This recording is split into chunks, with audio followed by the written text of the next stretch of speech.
คือลีโจดินเมืองลงน้ำยีแสงก่อ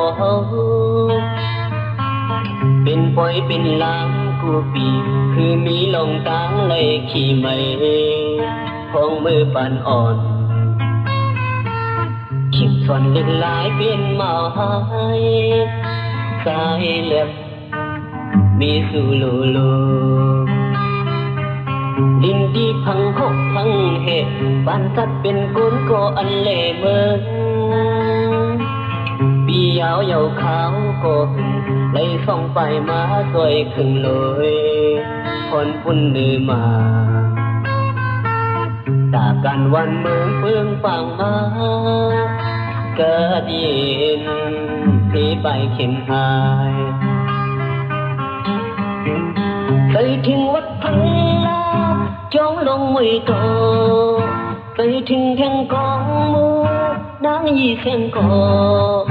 เคยถึงดีห้องเห็นเขาสอนปีงาเคยถึงที่เฮาหาใกล้นั่งอุกกันแต่เงาไม่สามทางโทปักวางเยานั่งโซหิมกันลาดความหักอ่อนเฮาสู้กันดีกัดเย็นวันหนึ่งอยู่ดีเลยเพียวขึ้นยิ้มกันอยู่นา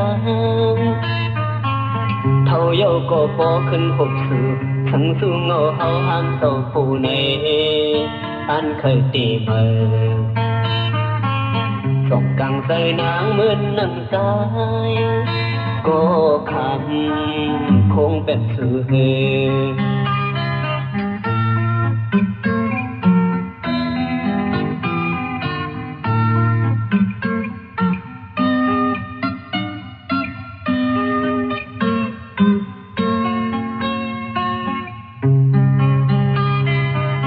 ินดีพังหกพังเหตุบ้านจัดเป็นกุนก็อันเล่เมือง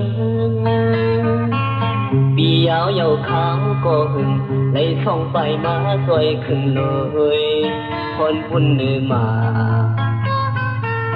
ตากันวันเมืองเพิ่งฟังมาก็ดีเห็นพี่ไปเข็นหายเคยถึงวัดพังลาจ้องลงไม่โตเคยถึงทางกองมูนางยี่เสียงก่อเคยถึงที่ห้องเห็นเขาสอนปีงาเคยถึงที่เฮาหาใกล้นั่งอุกกัน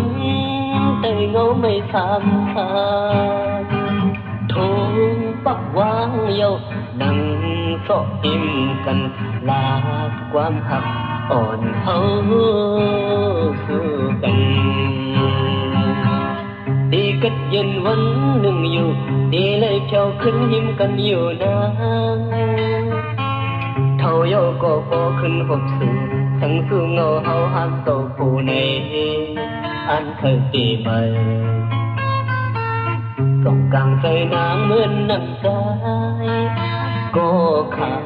ำคงเป็นสื่อ